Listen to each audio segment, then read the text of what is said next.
तो welcome to imagine पढ़ YouTube channel. तो प्यारे बच्चों, आपका 28 जनवरी का शिफ्ट 2 का मेरे पास पेपर आ गया है। अब मैं इसमें जो इतने भी मेरे पास पेपर जो क्वेश्चन मेरे को मिल गए हैं उनका मैं आपके सामने बेटा सोल्यूशन लेके आया हूं। तो टाइम को बर्बाद ना करते हुए मैं अपना सोल्यूशन स्टार्ट करता हूं। देखो भाई, पहला क्वेश्चन बहुत सरल सा था, मेमोरी बेस्ड था। पूछ रहा था येलो कलर कंपाउंड। आपके पास 4 ऑप्शन थे, इसमें से एक से ज्यादा वाला ऑप्शन सही था, मतलब ठीक है ना। तो आपके पास पूछना था, उसने बता रखा था ए और बी, बी और सी। बताना ये है कि इसमें येलो कलर कंपाउंड कौन सा है। तो बेटा कैडमियम सल्फाइड जो है ना, बिल्कुल चटक येलो कलर का होता है, इसको बहुत देर तक देखोगे आंख खराब हो जाएगी। लेड सल्फाइड ब्लैक कलर का, ये तो भाई जिंक का कंपाउंड है, कलरलेस होता है। मगर जो लेड क्रोमेट है ये भी आपके पास जो है बेटा कैसा होता है, येलो कलर का। मतलब इसमें 2 ऑप्शन है मेरे पास, कैडमियम सल्फाइड और मेरे पास लेड क्रोमेट। तो ये जो 2 कंपाउंड होते हैं बेटा, ये येलो कलर के होते हैं, ठीक है। सेकंड क्वेश्चन बेटा कोऑर्डिनेशन केमिस्ट्री का है। जो कल के शिफ्ट वाले हैं बेटा, कोऑर्डिनेशन जरूर पढ़ के जाओ, क्योंकि कोऑर्डिनेशन से बहुत क्वेश्चन आ रहा है। क्या लिखा है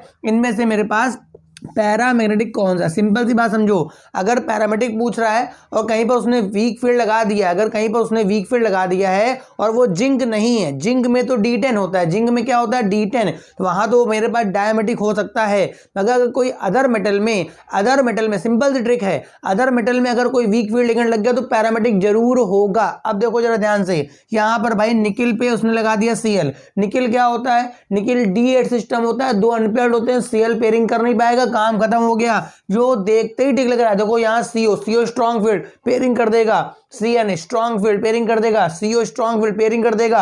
मगर यहां पर बेटा ऑप्शन ए में जो निकिल है वो D8 है, 2 अनपेयर्ड होते हैं और Cl की इतनी हिम्मत नहीं है कि वहां पेयरिंग कर पाए। तो ये पहला ही ऑप्शन मेरे पास पैरामेटिक। फटाफट इसको नोट कर लीजिए वीडियो पॉज करके।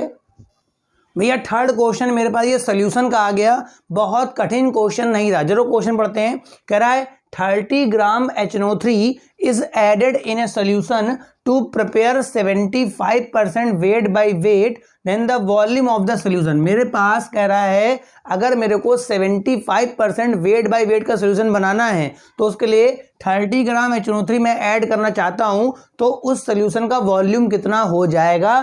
डेंसिटी गिवन है। पहली बात तो इसका मतलब बताइए, अगर 75% वेट बाय वेट लिखा है, इसका मतलब अगर आपके पास 100 ग्राम सोल्यूशन है, आपके पास 100 ग्राम सोल्यूशन है, तो उसमें नाइट्रिक एसिड कितना है बच्चा, 75 ग्राम। इसका मतलब मैं इसको जरा उल्टा करके लिख लेता हूं, अगर आप 75 ग्राम HNO3 लेते हैं तो वहां सोल्यूशन का होता है आपका 100 ग्राम, ठीक है ना। अब आपको यहां पर कितने ग्राम HNO3 दिया गया, 30 ग्राम। तो इसके लिए कितना सोल्यूशन होगा उसका मैं मास निकाल लूंगा और डेंसिटी के फॉर्मूले से मैं वॉल्यूम निकाल लूंगा। तो बताइए 70 ग्राम के लिए आपका 100 ग्राम आपका सोल्यूशन है, ये 100 ग्राम सोल्यूशन है, 100 ग्राम सोल्यूशन है बच्चा, ठीक है। इसलिए 1 ग्राम के लिए बच्चा कितना हो जाएगा बताइए, फटाफट बताइए। 100/75। आपको उसने दिया 30 ग्राम, तो 30 ग्राम के लिए हो जाएगा 100/75 × 30। इतने ग्राम आपके पास सोल्यूशन आ गया। ये बच्चा सोल्यूशन का मास निकल आया। सोल्यूशन का क्या निकल आया, मास। अब डेंसिटी का फॉर्मूला होता है मास अपॉन वॉल्यूम। आपको निकालना वॉल्यूम है बेटा, तो वॉल्यूम इज इक्वल टू हो जाएगा मास अपॉन डेंसिटी। मतलब मास तो मैं यही लगा दूंगा, मास हो गया 100 × 30/75 और डेंसिटी में लगाऊंगा 1.25। देखो भाई, इसको जब आप पूरा सॉल्व करोगे ना, तो सॉल्व करके आंसर 32 ml आ जाएगा। भाई कुछ तो प्रिपेयर करके आने पड़ता है ना। तो ये 32 ml बेटा इसका आंसर आएगा। तो वहां पर एक ऑप्शन 32 ml दिया होगा, उसको आप टिक कर दीजिएगा। इसको आप नोट कर लीजिए, मैं अगला क्वेश्चन लेके आता हूं।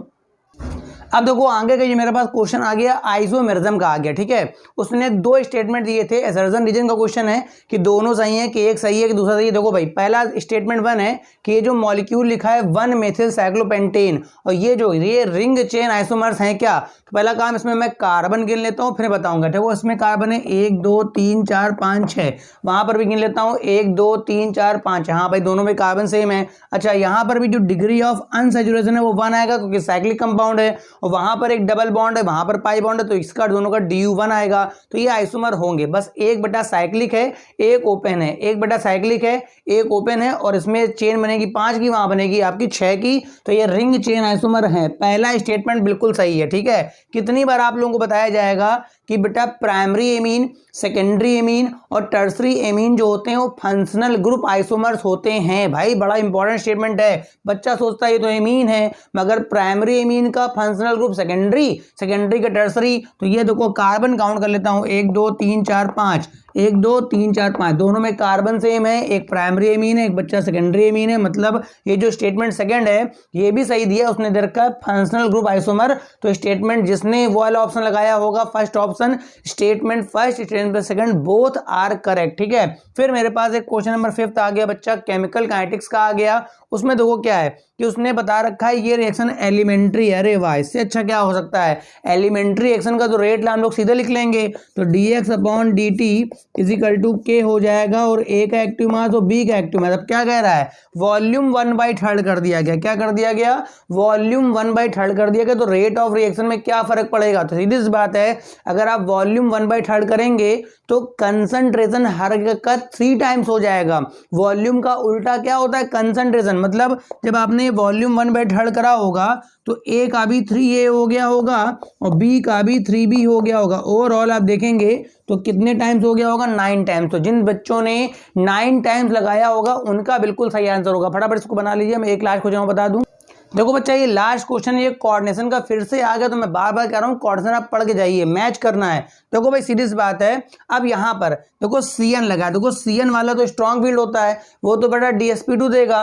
तो भाई देखो D का तो 4th हो गया, D का बच्चा क्या हो गया 4th, क्योंकि Cn। अब बच्चा मेरे पास कोऑर्डिनेशन नंबर 4 का Cl वाला, बताओ इसी में आप sp3, भाई बाकी तो 6 वाले हैं, तो 6 वाले में तो D2sp3 या sp3, इसका मतलब आपका जो C है, C का तो बेटा 3rd भी हो गया, C का क्या हो गया 3rd हो गया। अब बच्चा A और B। अब देखिए फ्लोरीन वाले में, फ्लोरीन वाला चूंकि वीक फील्ड लिगेंड होता है तो वहां पर मैं बाहर का डी इस्तेमाल करूंगा।